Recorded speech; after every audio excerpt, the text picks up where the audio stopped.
नमस्कार दोस्तों मैं दिनेश प्रसाद पुनः आपके सामने अपने एक नए विचार के साथ प्रस्तुत हुआ हूँ। दोस्तों, मेरा चैनल का नाम है लॉजिकल आइडिया ऑफिशियल और लॉजिकल आइडिया का अर्थ ही होता है तर्कपूर्ण विचार। दोस्तों, मैं logical idea consultants OPC private limited का डायरेक्टर भी हूँ और मैं आपसे अपेक्षा रखता हूं कि आप मेरे इन विचारों को लोगों तक पहुंचाने में मेरी मदद करें और मेरे वीडियोस को लाइक करें, मेरे चैनल को सब्सक्राइब करें। तो चलिए हम लोग आज के अपने नए विचार की ओर बढ़ते हैं। तो आज का मेरा नया विचार है, क्या पेड़ में चेतनता होती है? क्या पेड़ में चेतना होती है? और क्या पेड़ काटने उचित है या अनुचित है? दोस्तों, इस प्रकृति ने हमको जन्म दिया है। संपूर्ण जगत की सृष्टि का मूल प्रकृति ही है। तो हमारा निर्माण प्रकृति के जो सिस्टम है उसी के आधार पर हुआ है।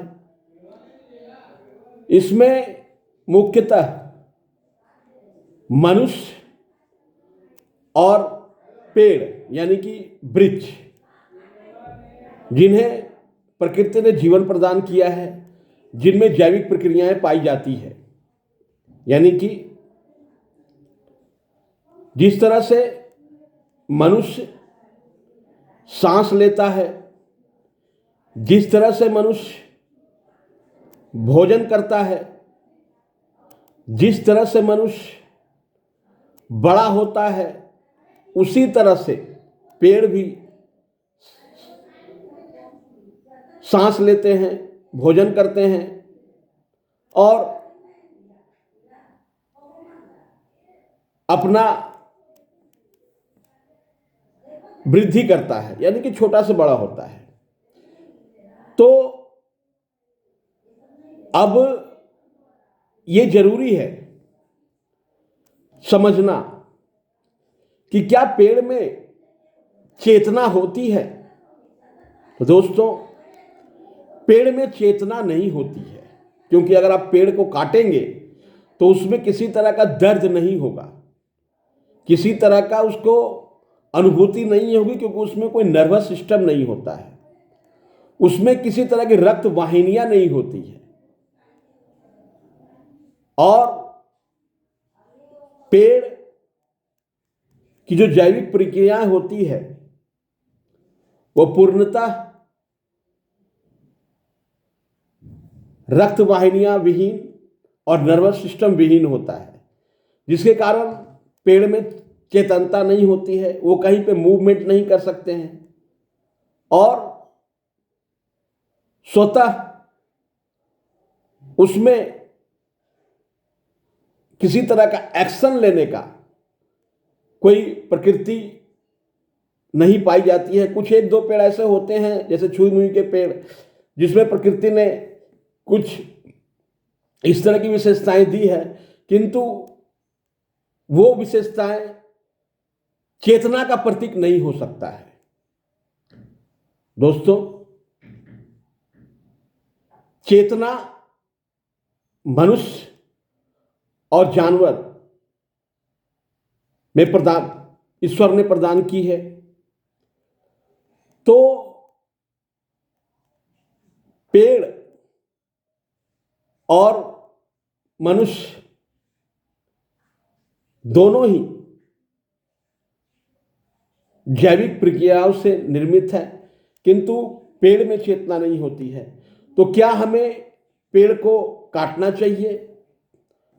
तो पेड़ को काटना मैं उचित नहीं मानता हूं, क्योंकि पेड़ हमें प्रकृति के बैलेंस को बनाने में बहुत ज़्यादा मददगार है। बिना पेड़ के, बिना वृक्ष के सृष्टि का या प्रकृति का अस्तित्व नामुमकिन हो जाएगा।